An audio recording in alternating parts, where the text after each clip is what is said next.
For Muslim women, wearing the hijab can bring a sense of pride, but it can also attract racism and misconceptions, and assumptions prevail. So let's set the record straight.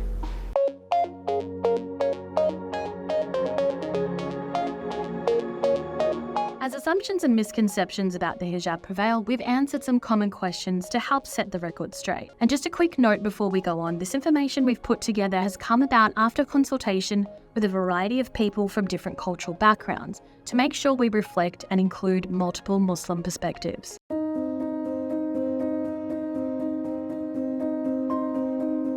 In short, a hijab is a physical headscarf, but it also has different meanings. Zuleyha Keskin is an associate professor at the Center for Islamic Studies and Civilization at Charles Sturt University and explains that the word hijab is multifaceted.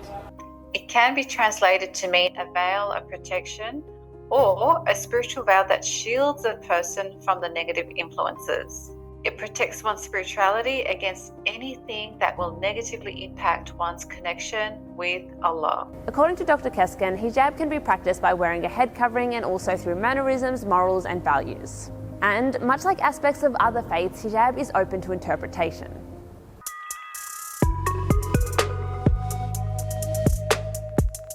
Yes and no. To explain this, we must look to Islam's sacred book, the Quran. 2 verses in the Quran talk about the notion of hijab and how modesty should be observed by both Muslim men and women. The first asks men to lower their gaze when looking at women and observe modesty, known as the hijab of the eyes. The second says women's clothing should be modest and cover their bodies, with many interpreting this to include women's hair too. According to Islamic law, women who choose to wear the hijab and modesty for both sexes should begin from the age of puberty. Hijabs are made from countless fabrics and colours, and women choosing to wear them in a variety of styles. Professor Keskin says hijab also means both men and women need to be conscious of their interactions with people, making sure to act with morality based on Islamic values.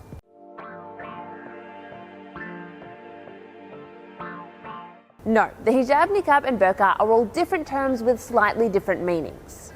And there are several different garments that Muslim women may wear depending on their culture and interpretation of the Quran. Academics say when we talk about the hijab as an object, it's technically defined as the headscarf Muslim women wear to cover their hair and neck. There are also many different ways that women wear their hijab.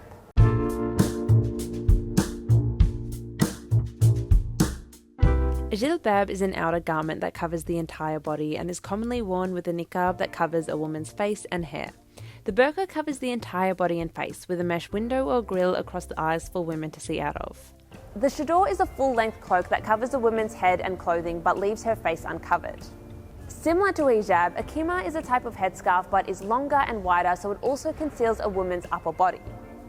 A dupatta can be loosely worn at the back of a woman's head with some of her hair showing at the front.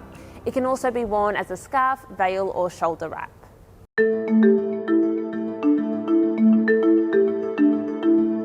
While covering the hair is considered compulsory to many scholars, most agree that covering the face with a niqab or burqa is not obligatory. Instead, this is seen as an extra form of modesty. However, some schools of thought in Islam, particularly those practiced by the Taliban in Afghanistan, see veiling the face as a compulsory part of the hijab. Different types of coverings are also influenced by different cultures and national dresses. Some women choose to veil their face with a niqab as an additional form of modesty.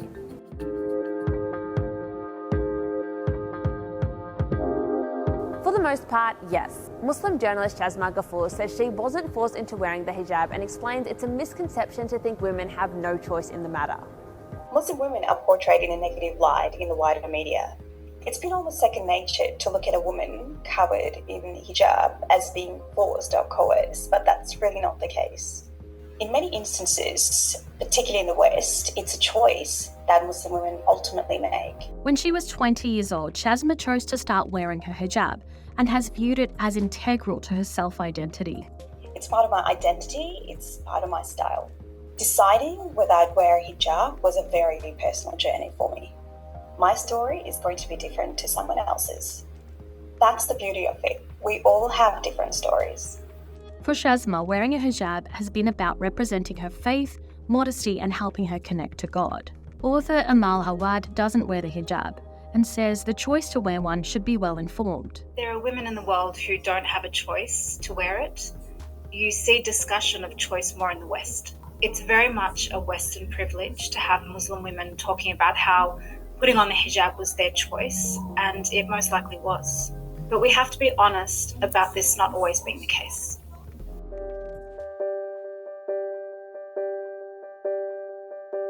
No, it's a common misconception about the hijab that it's worn at all times. In reality, a woman only has to wear a hijab if she's going to be seen by a man who isn't her husband or blood relation. If a woman is in a public place where only women are present, according to Islamic law, she doesn't need to be covered.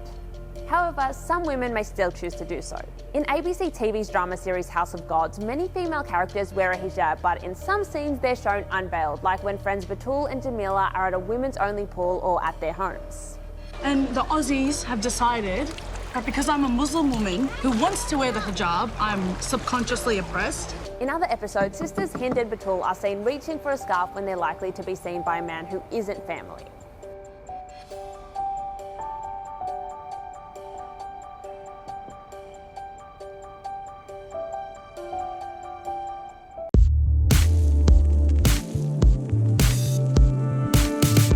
In Islam, the hijab is a requirement, but the Quran says there's no compulsion in religion. Therefore, ultimately, the choice to wear it and how to practice is theirs, which is why some Muslim women choose not to wear it, but observe modesty in other ways. People say, oh, but it's just a scarf. But it's not. It's a symbol.